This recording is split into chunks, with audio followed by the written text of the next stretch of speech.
ஒரு கிராமத்தில் ராமு என்ற விவசாயி வாழ்ந்து வந்தார்.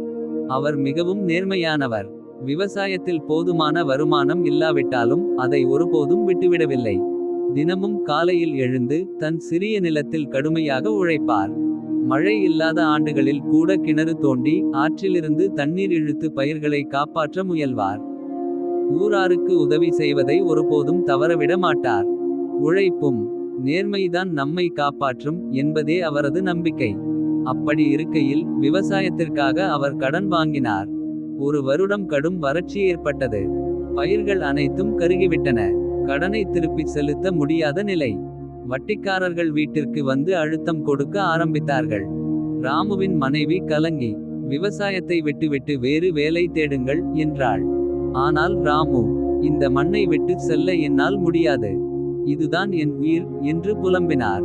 திக்கற்றவனுக்கு தெய்வமே துணை என்று சொல்லிக்கொண்டு அந்த இரவு தன் நிலத்திலேயே படுத்து உறங்கினார்.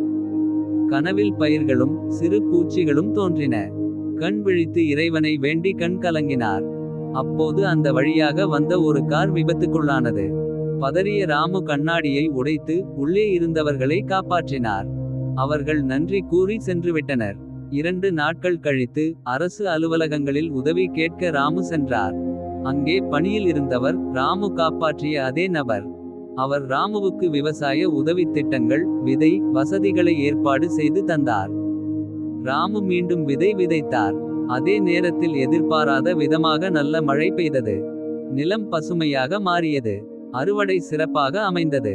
பயிர்களை விற்று கடன்களை முழுமையாக அடைத்தார். மீதமிருந்த பணத்தில் ஊருக்காக ஒரு சிறிய கிணறு தோண்டினார். அனைவரும் பயன்படுத்த. ஊரார் ராமுவை பாராட்டினார்கள்.